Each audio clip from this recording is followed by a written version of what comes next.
तन्ने जति तद्दूरे तद्वन्तके तदंतरस्य सर्वस्य तदु सर्वस्यास्य बाह्यात्। दर्शकों नमस्कार, देव दिल्ली देश में आपका स्वागत है। मैं हूं सुधीर राघव और आप देख रहे हैं कार्यक्रम आरएनए रियल न्यूज एनालिसिस।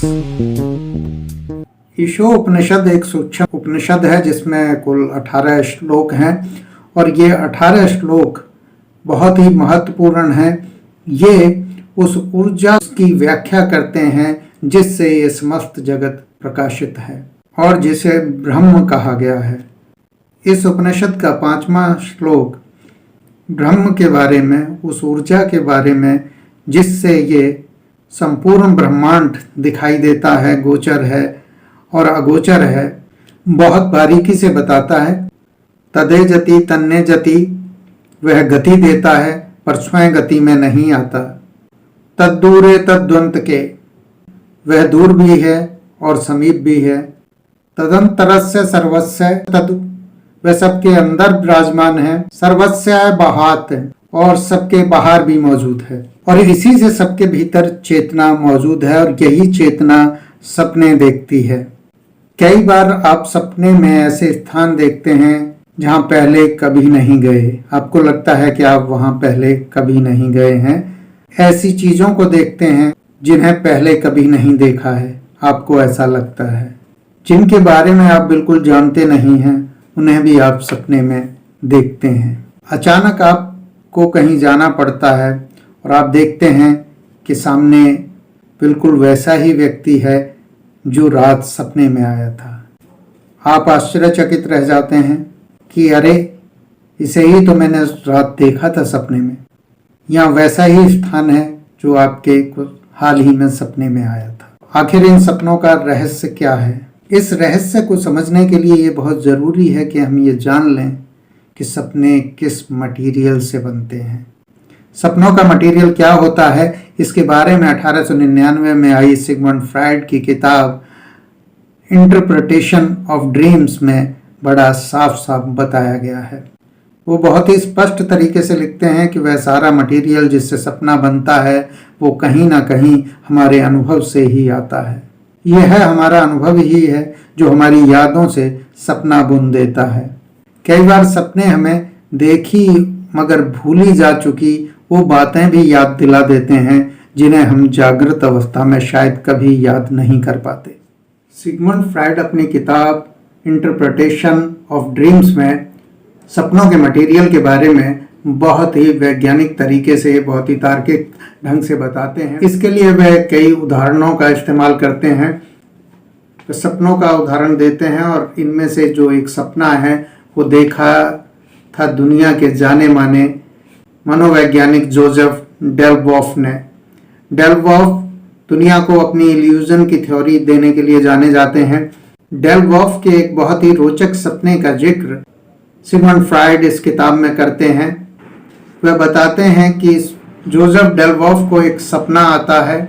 उस सपने में वह अपने किचन गार्डन में फल लगी हुई देखते हैं, पौधे, छोटे पौधे लगे हुए देखते हैं और सपने में उन्हें उसका नाम भी पता चलता है। वे सपने में उस पौधे का नाम भी लेते हैं जो है एस्प्लेनियम रूता मुरालिस। उसके बाद वो देखते हैं कि वहाँ 2 छिपकलियाँ गिरती हैं और वो वहाँ अपने लिए एक होल बनाना, सुराख बनाना शुरू कर देती हैं और उसके बाद और छिपकलियाँ आती हैं और वो भी इस काम में लग जाती हैं। बाद में जब उनकी आँख खुलती है तो वो देखते हैं कि छिपकलियाँ वहाँ पर होल बना रही हैं अपना। वहीं जाकर अपने जब किचन गार्डन में जाकर देखते हैं तो देखते हैं कि छिपकलियाँ जो है वहाँ पर होल बना रही हैं। उन्हें सबसे बड़ा आश्चर्य यह होता है कि जिस पौधे का नाम उन्होंने सपने में लिया है उस पौधे के नाम को वो नहीं जानते थे। उन्हें इसके बारे में कोई याद नहीं थे कि इस नाम का कोई पौधा होता है। डेलबॉफ को बड़ी जिज्ञासा हुई कि उन्होंने सपने में पौधे का नाम, वो भी लैटिन नाम, कैसे लिया है, कैसे वो जाने हैं। तो उन्हें बड़ी जिज्ञासा हुई। उन्होंने उस नाम को सर्च करने की कोशिश की, उसको लाइब्रेरी में तलाशा तो उन्होंने पाया कि जो सपने में पौधा दिखाई उन्हें दिया था उस पौधे का लगभग मिलता जुलता नाम वही है उस पौधे का लैटिन नाम था एस्पेलेनियम रूता मुरारिया, जबकि उन्हें सपने में मुरारिया की जगह मुरालिस कहा था। इस गजब संयोग ने डेलवॉल्फ को बुरी तरह से आश्चर्यचकित कर दिया और वो सपना हमेशा के लिए उनकी याद में बस गया और वो चाहते थे कि इसका रहस्य खुले कि ये सपना उन्हें कैसे आया है और उन्हें किसने बताया है, उस पौधे का नाम उनके जहन में कहाँ से आया है। अगर सपने जहन में ही बनते हैं तो ये जहन में पौधे का सही नाम कैसे आ गया जिस पौधे का नाम वो नहीं जानते हैं। सपना उन्होंने देखा था और ये सपना उन्हें हमेशा कुरेदता रहा और ठीक 16 साल बाद 1862 में उनके आगे इस सपने का रहस्य खुला। 1862 में यह रहस्य ऐसे खुला, 1862 में वह अपने एक पुराने सहपाठी मित्र के घर गए। मित्र ने उन्हें अपनी पुरानी यादें दिखाने के लिए वो उन्हें अपने कक्ष में ले गया, अपने रूम में ले गया जहाँ पुरानी किताबें खिलौने रखे हुए थे। और जब वो बचपन में पढ़ रहे थे तो उस दौरान स्कूलों में हर्बेरियम की एक फाइल बनवाई जाती थी बच्चों से। तो मित्र ने वो फाइल उनके आगे रखी और कहा कि ये फाइल मैंने आपके मदद से बनाई थी। तो जब उस फाइल के पन्ने उन्होंने पलटे तो वहां पर एक सूखा हुआ पत्ता उसी पौधे का उन्होंने पाया जो उन्हें सपने में आया था। और उन्होंने जब उसका नाम पढ़ा अपने ही हाथ से लिखा हुआ तो वो था एस्पेलेनियम रूता मुरारिया। अब उनका संदेह ये दूर हो चुका था। वो उस फाइल में उस नाम को लिखने के बाद भूल चुके थे, जबकि उनकी अवचेतन में वो दर्ज हो चुका था। और वो उनके सपनों में, क्योंकि जब वो लिख रहे थे तो दिमाग के कुछ न्यूरॉन जो उस संदेश को ले रहे थे वो चार्ज हो रहे थे। और सपने के दौरान जब शरीर खुद को रिचार्ज करता है, निद्रा के दौरान जब शरीर खुद को रिचार्ज करता है तो कुछ पुरानी यादें जो है न्यूरॉन के रूप में वो स्पार्क होके आ जाती हैं। और इस तरह से वो नाम स्पार्क होकर आया, लेकिन वो जहां से निकला उसमें अंत में एक हल्के से अक्षर का बदलाव था, मुरारिया की जगह मुरालिस था। तो इस तरह से सपने हमारी भूली बिसरी यादों से आते हैं, बनते हैं, जिसे हम जागृत अवस्था में याद नहीं कर पाते। कई बार वो बातें जो हमने कहीं देखी हैं, कहीं सिनेमा में देखी है या कहीं देखी हैं, वो हमारे जहन में के एक हिस्से में जाकर बैठ जाती हैं, चली जाती हैं। और जब हम नींद में खुद को रिचार्ज कर रहे होते हैं तो वो निकलकर स्पार्क होकर आ जाती हैं और वो हमें सपने के रूप में दिखाई देती हैं। इसलिए सिगमंड फ्राइड ने मटेरियल्स ऑफ ड्रीम को मेमोरी इन ड्रीम कहा है, यानी सपने में जो हमारी यादें हैं जो अब हमें याद नहीं हैं, जागृत अवस्था में याद नहीं है, हमारी सुप्त यादें भी दृश्य बनाती हैं।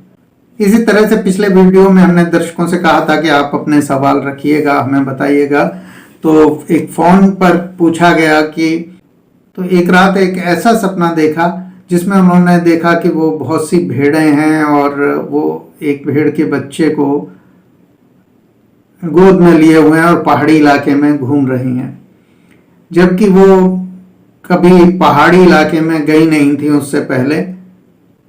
और अचानक उसके अगले दिन ही जब उन्हें ये सपना आया, उनकी एक यात्रा पहाड़ी इलाके की हुई और उन्होंने पाया कि रास्ते में उसी तरह से भेड़ों का उन्हें एक काफिला देखने को मिला और उसी तरह से जो उन्हें चरा रही थी महिला, उसने गोद में एक भेड़ के बच्चे को उठाया हुआ था। उसने आश्चर्य में डाल दिया कि यही तो मैंने रात देखा था, ये इस तरह से किस तरह सामने आया है। असल में 10 साल पहले उन्होंने एक फिल्म देखी थी जिसमें नायिका इस तरह के दृश्य देती है कि वो गाने के दौरान गोद में भेड़ का बच्चा उठाए हुए है और भेड़ें चर रही हैं।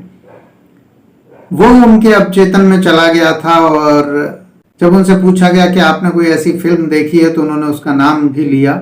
लेकिन यह एक बड़ा संयोग है कि जिस दिन वह उस दृश्य को सपने में देख रही हैं, ठीक उसके अगले दिन ही उन्हें वह पहाड़ों में दिखाई देता है यात्रा के दौरान।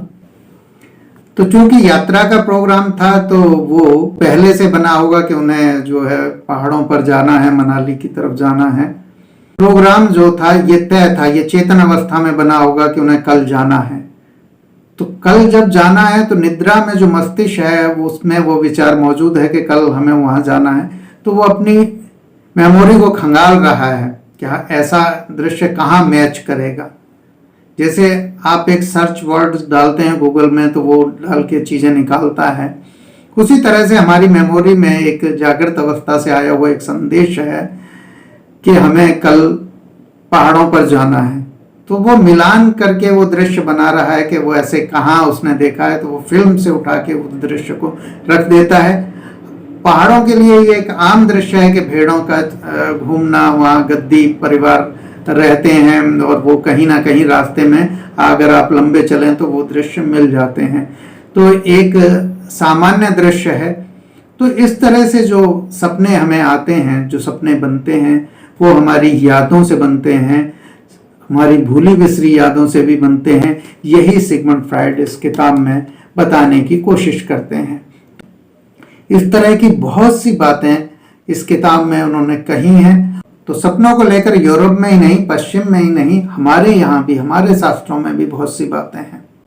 जैसे रामचरितमानस में तुलसीदास जी ने भी त्रिजटा के सपने का विवरण दिया है। अगर वो सपना है तो कैसे आया है, कहाँ से आया है, इस पर हम बात करेंगे अगले वीडियो में। और अगर वीडियो आप देख रहे हैं और सब्सक्राइब जहाँ लिखा हुआ है वो लाल रंग से लिखा हुआ है तो उस पर उंगली से अवश्य दबा दें और इस चैनल को सब्सक्राइब कर दें, ताकि आपको भविष्य में इसके आने वाले जो कड़ियाँ हैं उनकी आपको जानकारी आपको मिल जाए। बेल आइकन को भी दबा दें तो नोटिफिकेशन आपको मिल जाएगा। तो आज दिल दिल्ली देश में इतना ही। धन्यवाद।